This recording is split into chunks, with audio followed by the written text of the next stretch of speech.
Hey team, property tax bills were just sent out in Pinellas County. So we're going to go over the entire state and pretty much how it works for all of them. They all have in the state of Florida pretty much the same similar format. So I'm going to go over it. The verbiage may be a little bit different, but in general, it's pretty much all the same. I've never read the sample document, so you know where to look at.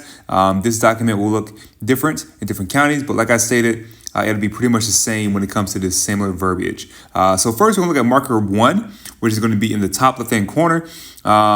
This is going to be your estimated value of your home by the county appraiser office. This number is almost always lower than what you would get if you were to sell your home in the open market, but it's not guaranteed. At marker 2, this is your assessed value. Technically, this is what you are taxed on if you have no exemptions. This number also equals the market value when you change names on a title or if you purchase a home. So when the property is your primary residence and you have a homestead exemption, for example, in Florida, this number will not go up more than 3% every single year. Marker 3, this is what you are taxed on after exemptions. So in this example, the buyer may have purchased a home for $200K in 2015. The market and assessed value would have been the same in 2016, but by 2024, the market value has pretty much doubled for the homeowner, while the assessed value, the amount they're getting taxed on, has not gone up too much. It's only at around $235,000. The end amount is going to be the tax value, which is going to be subtracting all of your home set exemptions and other exemptions that a person may end up having, giving this person a final tax value of $185,000. Note, the school district is a little bit higher because you can only mark down $25,000 for homestead in this example rather than $50,000. So it's always going to be a little bit higher in the state of Florida. Also note, even if your home goes down a little bit in value, which happened in many places in Florida this past year, as long as your market value is higher than your assessed value, that assessed value will continue going up until it equals the same as the market value, and then it'll go down. But for example, in this situation, that assessed value is going to hardly ever reach that market value. So pretty much it'll keep going up every single year, but not astronomically since it is homesteaded. Marker 4 is the same exact information, but for 2025 instead of 2024. Below this are 3 columns. Let's stick with column 1 for now. Column 1 is all of your taxes from 2024, but pretty much spelled out.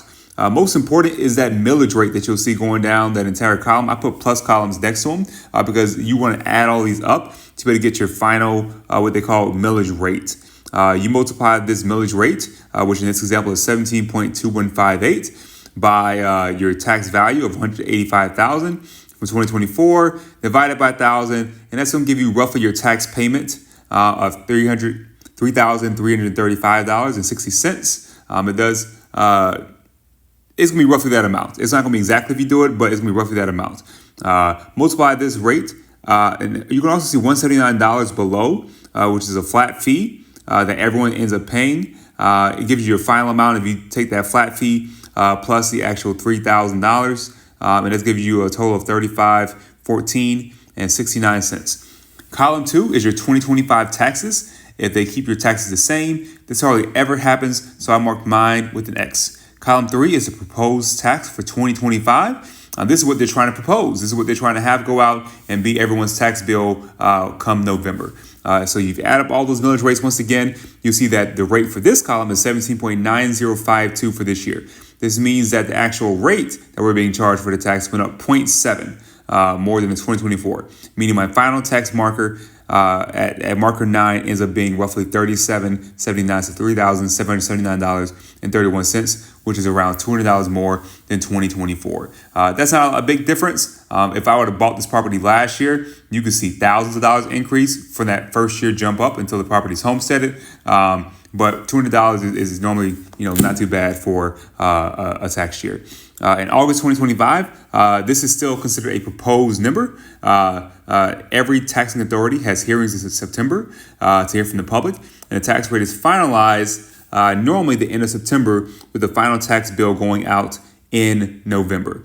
If you're a homesteaded, then the taxes will be close to the same as last year, like I was stating, unless you add on some new addition, like with square footage, a new pool, things of that nature. Things that are new that add a ton of value. If you purchased a home last year, then you will most likely see a big increase, like I mentioned. After watching videos, if you're still confused, then call the property appraiser. They can assist in explaining your specific situation. I can also assist. If you send me an email, I'll do whatever I can to be able to help assist you out.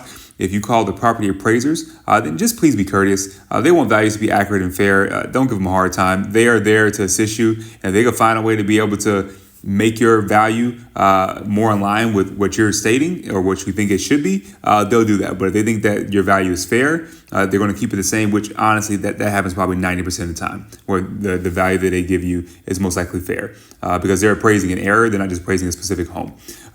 Most important, in my opinion, is that rate you're seeing. That's the main number that's being moved around every single year. And you're seeing different rates from different taxing authorities. So the school has a rate, the water, fire, etc. has different rates.